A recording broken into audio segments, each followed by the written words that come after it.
All right, hello wine drinking people. Time for more of what I've had to drink yesterday, finishing up our studies in South American wine.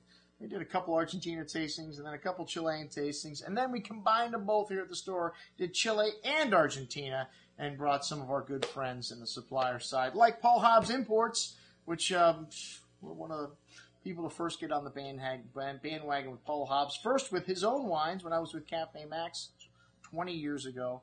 And, we brought all the stuff from Argentina. And as soon as he started, created this Cobos thing and the Bromere. And we have the first vintage of Cobos in the store here. We're waiting for you, Paul, to come back. We're going to open it up, do a vertical tasting with the great Paul Hobbs. And Paul's such a great guy, man. It's good to see someone that success has not gone to his head. He's still as humble as he was. When I called him up on the phone after I got his number from Healdsburg Information, he answered himself and, sent me all the wines that he could. And like I said, it's great to see somebody like Paul having so much success. Everything the guy touches turns to gold. Anyways, the Viña Cobos line, the Felino is the entry-level wine here. The Chardonnay, a blend of grapes from the Valle de Uco and the Lujan de Cuello. This wine does see some French oak. You get a little bit of spice in there, and they make about 4,000 cases of this wine. 30% of that comes to the U.S. South Florida, one of the best markets in the country for South American wines. This wine's got a lovely fresh apple and pear-like fruit with just a touch of spice, that vanilla, giving you a nice whiff of that to the fresh fruit. The focus here is that lovely, juicy, fresh fruit. And nice balance here, nice freshness on the finish. A very good little wine for $16 and change. Perez Cruz, well, Paul's bringing some of his friends into the market, and this Cabernet Sauvignon is a really typical wine from the Maipo Alto region. And this has got a good amount of that peppery spice, the red currant and cherry fruit here. Very aromatic, distinctly Chilean, and really nice and savory style of Cabernet Sauvignon with red currant berry fruit. Good hand of herbs and that peppery spice showing through on the finish. A very good little wine at under $15. Wow, you cannot beat the value you get from Chile and Argentina. All right, the Polenta La Flor Cabernet. This wine was a big hit. Really nice red currant and plum fruit to the tobacco spice and a touch of mint and fresh earth and a little bit of that pepperiness too, even though it's from Mendoza. Juicy red cherry fruit, red currant berry fruit to that zesty tobacco spice and earthiness. And this wine just had a lovely forward and seductive nature to it. Ripe round tannins, really smooth and balanced. A very good little wine for $13 and change. Wow. The Bromere Viña Cobos from the Valle de Uco. This is all from purchased fruit from 3 different vineyards. Mendoza is the size of Germany, but only 2/3 of the area are planted to grapevines.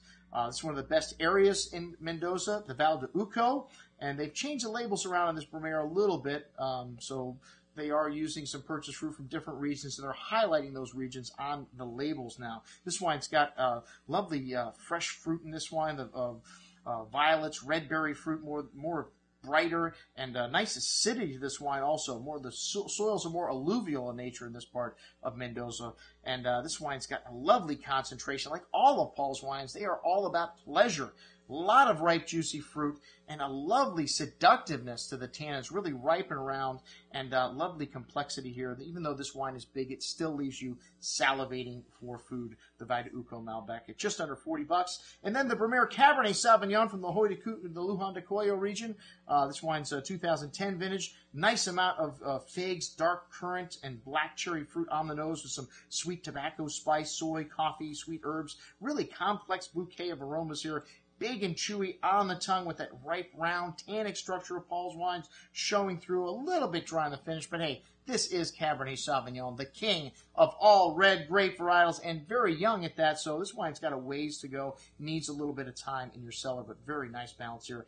Excellent juice at $36 and change. And then the Polenta Estate Grand Malbec from Alto Agrelo. This is one of the best small family producers in Argentina, and all estate bottle juice. This wine is just incredibly complex, and on the second day, just wow. I mean, and that to me is a sign of a great wine. On the second day, the wine is even better. This wine gets most improved for me in this whole group on the second day. Very pretty bouquet, violet, floral notes, really fresh plowed earth to the black raspberry, blackberry fruit here, black licorice spice, really complex array of aromas on the nose, big and chewy on the tongue with an array of that dark berry fruit, violet floral notes, fine tannins, a touch of sweet tobacco spice, and white pepper notes through the finish. Really complex and layered and very long.